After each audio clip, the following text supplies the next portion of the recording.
মন্দির চুরির জালে পুলিশের সাফল্য, গ্রেপ্তার ৩। নদিয়ার শান্তিপুরে একের পর এক মন্দির ও বাড়িতে চুরির ঘটনার পর অবশেষে বড়সড় সাফল্য পেল শান্তিপুর থানার পুলিশ।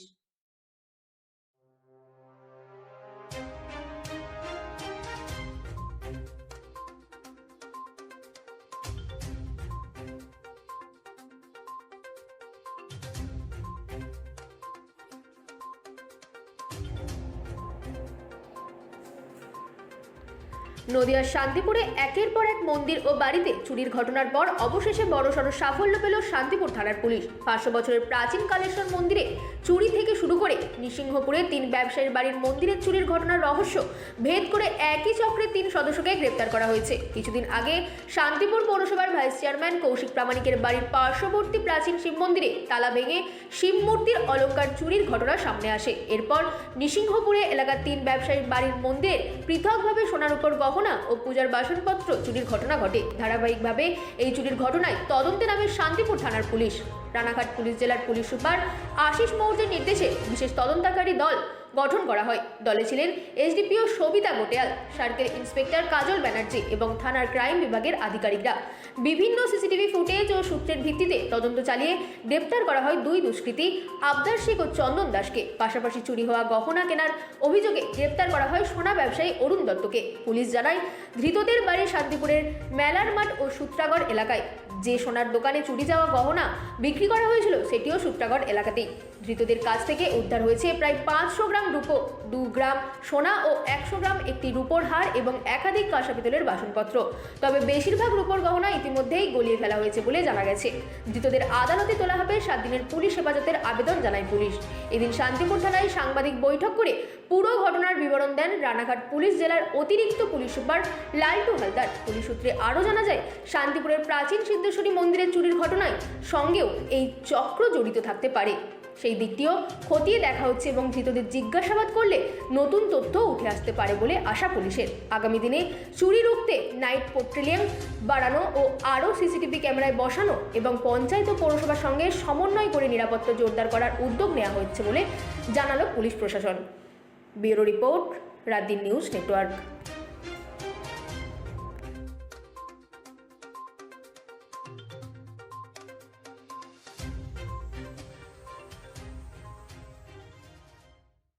আপনারা বেশ কয়েক মাস ধরে আপনারা শুনছেন, দেখেছেন যে শান্তিপুর থানা এলাকায় একের পর এক মানে দুঃসাহসিক চুরির ঘটনাগুলো ঘটছিল এবং আমরা সেগুলোকে মানে প্রাথমিকভাবে মানে কিনারা করতে পারছিলাম না প্রাথমিকভাবে।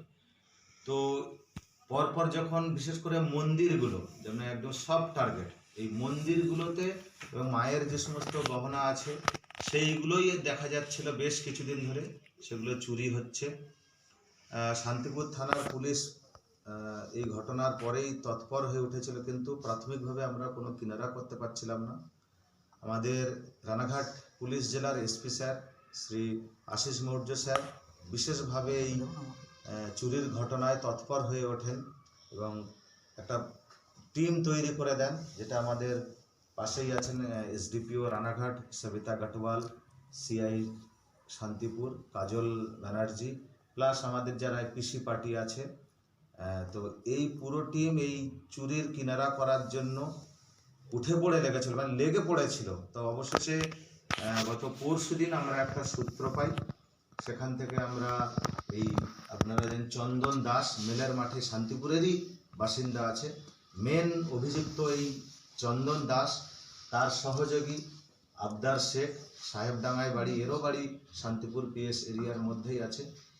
এরা একের পর এক যেমন কালনাঘাট যেটা নৃসিংহপুর মধ্যপাড়া, তারপর আমাদের ভাইস প্রেসিডেন্ট যে আছেন ওনার ভাইস চেয়ারম্যান যিনি আছেন ওনার বাড়ির যে চুরিগুলো, সব চুরিগুলো এরাই করেছে। এবং এদের কাছ থেকে আমরা আপনারা দেখছেন যেগুলো এই সমস্ত মালপত্র ঠাকুরের গহনা প্লাস বাসনপত্র যেগুলো আছে আমরা ওদেরকে উদ্ধার করেছি। তো আরও আমরা এটা যেহেতু ইনভেস্টিগেশনটা একদম প্রাথমিক পর্যায়ে আছে, আমরা আরও দেখছি আরও কিছু লিড আমরা সূত্র পেয়েছি যে বর্ধমান এবং রানাঘাটে কিছু কিছু জায়গায় এরা আবার সাইকেল চুরি করেছে। তো প্রাথমিকভাবে আমরা এটাই পেয়েছি। আজকের অলরেডি এই যে চুরির ঘটনার যে 3টে কেস অলরেডি আগে হয়ে গিয়েছে, প্লাস নতুন করে যে কিছু কিছু আমরা সূত্র পেয়েছি, সেখানেও আমরা নতুন করে আজকের আবার একটা আমরা কেস করব, করে আসামিদের আজকে ফরওয়ার্ড করব, করে পিসিতে মানে পিসি পিরিয়ডে এনে আমরা দেখব, আরও খতিয়ে দেখব যে কোথায় কোথায় চুরি হয়েছে, সেইগুলো আমরা একটু যাচ করে দেবো। সিদ্ধেশ্বরী মন্দিরের ওটাও কি খোঁজ পাওয়া গেছে? ওটারও আছে, আমরা সূত্র একটা পেয়েছি, তো সেইটারও কি কি আছে, একদম যেহেতু প্রাইমারি স্টেজে আছে, এদেরকে আগে রিমান্ডে আনি, এনে তারপর ডিটেল আমরা জিজ্ঞাসাবাদ করব। বললেন 2 জন, আর এখানে 3 জন রয়েছেন। 3 জন যেটা আছে মাল, যে এই সমস্ত মালপত্র যে যার কাছে বিক্রি করে, জুয়েলারি যেগুলো বিক্রি করা হয়েছে, এখানেই আপনার আছে অরুণ দত্ত, বাবার নাম হচ্ছে অনাথ বন্ধু দত্ত, সূত্রাগড়েই বাড়ি, এনার জুয়েলারি শপ আছে। ইনি এই সমস্ত স্টোলেন প্রপার্টিগুলো ইনি হচ্ছে কিনেছিলেন। কোথায় দোকান ওনার? এনার সূত্রাগড়েই ওনার দোকান আছে শান্তিপুরে। তো এনার কাছ থেকেই হচ্ছে আমরা এই সমস্ত যা জুয়েলারি আছে রিকভারি করেছি, করে বাকি যেটা আছে আরও কি কি আছে, কোথায় কোথায় এই দুষ্কৃতীরা বিক্রি করেছে, সেইগুলো আমরা খতিয়ে দেখব ডিটেল। আপাতত কি অ্যারেস্টেড? হ্যাঁ, এখন 3 জনকেই আমরা অ্যারেস্ট করেছি, কাস্টডিতে দিচ্ছি। আপাতত তাহলে এদের কোন 3টের ঘটনার পরিপ্রেক্ষিতে এদের গ্রেপ্তার করা হয়েছে?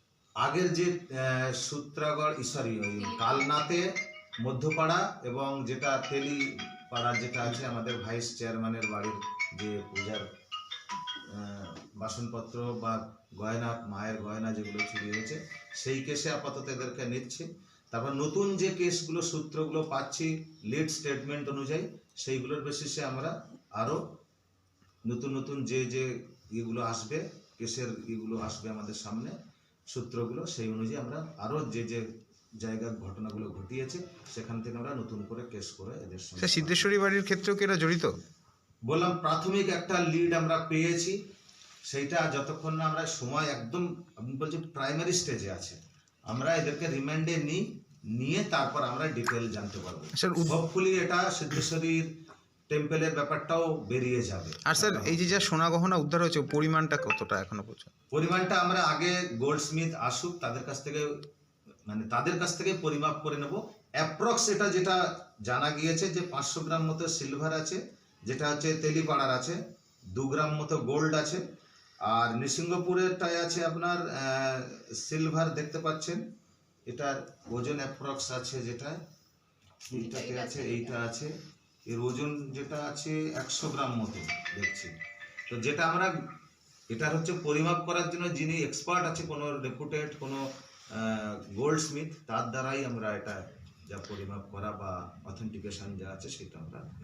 স্যার, নৃসিংহপুর থেকে দাবি করা হয়েছিল যে 15 থেকে 16 লাখ টাকা একটা মন্দিরেরই গহনা চুরি হয়েছে, সেক্ষেত্রে কি সেটা কি আদৌ কি সেটা ঠিক? ওটা আমরা খতিয়ে দেখছি, যখন এদের কাছ থেকে এইগুলো রিকভারি হয়েছে, আমরা সময় একদমই কম পেয়েছি, যেহেতু ওদের রিমান্ড আজকের নেব, ওদের ফরওয়ার্ড করা হবে অ্যাকিউজডদের, পরে রিমান্ডে নিয়ে বাকি ডিটেলগুলো আমরা জানতে পারবো। এদের বাড়ি কোথায়? মেলের মাঠে আছে, চন্দনের বাড়ি মেলের মাঠ, আর আবদারের বাড়ি হচ্ছে আপনার সাহেবডাঙ্গা, আর যিনি রিসিভার আছে অরুণ দত্ত, এনার বাড়ি হচ্ছে সূত্রাগড় মুন্সিপাড়া। সকলেই শান্তিপুরেরই বাসিন্দা। সকলেই শান্তিপুরেরই লোক আছে। এদের ব্যাকগ্রাউন্ড কি ক্রিমিনাল? ওটাও আমরা খতিয়ে দেখছি। আপনারা এর আগে একটা তাহলে বলি, আবদার যে আছে, কয়েকদিন আগেই দেখবেন যে একটা শান্তিপুরে একটা মার্ডার কেস হয়েছিল, যে সাহেবডাঙ্গাতেই একজনের দেহ পাওয়া গিয়েছিল। দেহ পাওয়া গেছিল, সেখানেও আমরা দেখেছিলাম এই আবদারের প্রাথমিকভাবে ওর একটা ইনফরমেশন আমরা পেয়েছিলাম, কিন্তু ফাইনালি দেখা গিয়েছে ইনভলভ না। ওখানেও একটা চুরির ঘটনা ঘটেছিল জানবেন ওই দিনই, সেই সব চুরিতেও এরা জড়িয়ে আছে, মানে কালনাঘাটে যে 3টে দোকানে। প্রাথমিকভাবে সেটাও এদের মধ্যে পাওয়া যাচ্ছে। তো সেটা বাকি যেটা কি হবে সেটা আমরা একদম রিমান্ড পিরিয়ডে এনে ডিটেল ইনভেস্টিগেশন করেই আমরা জানতে পারবো। স্যার, ভাইস চেয়ারম্যানের বাড়িতে যে সিসি ক্যামেরার ফুটেজ দেখা গিয়েছিল, তা থেকে কি কিছু বোঝা গিয়েছিল? এটা আমি একদম বললাম ইনভেস্টিগেশন একদম প্রাথমিক পর্যায়ে, সেটা আমরা পরে আপনাদেরকে ডিটেল হয়ে যাবে। এখানে যা উদ্ধার হয়েছে এর মধ্যে তাহলে সিদ্ধেশ্বরী মন্দিরের কোনো মাল নেই? সেইটা এখনই বলতে পারছি না, কারণ আমরা এখনো প্রপার্টির টিআই প্যারেড করিনি। প্রপার্টি টিআই প্যারেড করার পরে বোঝা যাবে। এদের কিভাবে শনাক্ত করলেন, কিভাবে ধরলেন? এই প্রসেসটাও আমরা ডিটেল এখন বলবো না, বলা উচিতও হবে না, কারণ এদের সঙ্গে আরও 3-4 জনের নাম আমরা পেয়েছি, তবে আমরা কোনো একটা অন্য কেস থেকে একটা লিড স্টেটমেন্ট অনুযায়ী এদেরকে আমরা পাই। যেহেতু ইনভেস্টিগেশন একদম প্রাইমারি স্টেজে আছে, প্রিলিমিনারি স্টেজে আছে, সেই জন্য এদের সঙ্গে আরও 3-4 জনের নাম আমরা পেয়েছি। সেই জন্য এখনই আমরা এই সব কিছু ডিটেল আমরা বলবো না। তবে বিগত দিনে চুরির খানিকটা কিনারা হবে বলে মনে আমরা আশাবাদী যে এরাই বিভিন্ন জায়গায় চুরি করে বেড়াচ্ছিল, শুধু শান্তিপুর নয়, রানাঘাট, বর্ধমান সব জায়গায় এরা যা পাচ্ছিল, মদ খাচ্ছে, কিছু নেশাতেও আসক্তি আছে। তো আমরা সেইগুলো আগে তাদেরকেও আমরা আস্তে আস্তে এই কেসের সূত্র ধরে তাদেরকেও আগে যাই, তাদেরকে আমরা জিজ্ঞাসাবাদ করি, তাদেরকে কাস্টডিতে নেব, নিয়ে তারপর পুরো ইনভেস্টিগেশন সবে একদম প্রাথমিক পর্যায়ে আছে। স্যার শেষ একটা প্রশ্ন করব, নাইট পেট্রোলিং কি বাড়ানোর আর কোনো ব্যবস্থা করবেন? আগে একই রকম ভাবেই আছে। অবশ্যই যখন শান্তিপুরে চুরির ঘটনা ঘটেছে, পুলিশ প্রাথমিকভাবে প্রিভেন্ট করার জন্য তো নাইট পেট্রোলই বাড়ানো ছাড়া আমাদের কোনো সেকেন্ড কোনো অপশান নেই। আমরা যেমনভাবে নাইট পেট্রোলিং চলছে তাতে আরও আমরা বাড়ানোর জন্য, এবং শান্তিপুরে যারা পুলিশ প্রশাসনের যারা আছেন তাদেরকে আমরা অলরেডি এসপি স্যারও ব্রিফ করেছেন, সতর্ক করেছেন যে যাতে এরকম পুলিশের যে নাইট পেট্রোলিং প্লাস বিভিন্ন নাকা চেকিং, আপনারা অলরেডি জানেন বিভিন্ন জায়গায় নাকা চেকিং অনেক বেড়ে গিয়েছে। সন্দেহ যেন কিছু হলে তাদেরকে ডেকে জিজ্ঞাসাবাদ এইসব প্রসেসগুলো চলছে। সিসিটিভি ক্যামেরা থাকাতে আমাদের এটাও ঠিক, আমাদের স্বীকার করতেই হবে, ক্রাইম ডিটেকশনে বড় ভূমিকা নেয় সিসিটিভি ফুটেজ। যে যে জায়গাগুলোতে এখনো সিসিটিভি নেই আমরা চেষ্টা করছি চেয়ারম্যান সাহেবের উদ্যোগে, প্লাস বিভিন্ন পঞ্চায়েতের যারা প্রধান উপপ্রধান আছে, মানে প্রশাসনিকভাবে আমরা চেষ্টা করছি সেই সব জায়গাতে সিসিটিভি কিভাবে ইনস্টল করা যায় সেই উদ্যোগ আমরা চিন্তা ভাবনা করছি। ঠিক। এদের কতদিনের কাস্টডি নিচ্ছে? আপাতত আমরা 7 দিন নেব, তারপরে সেই নিড বেস ওয়াইজ আমরা দেখবো আরো যতটা লাগবে, যতক্ষণ না পুরো ঠিক আছে। জিনিসটা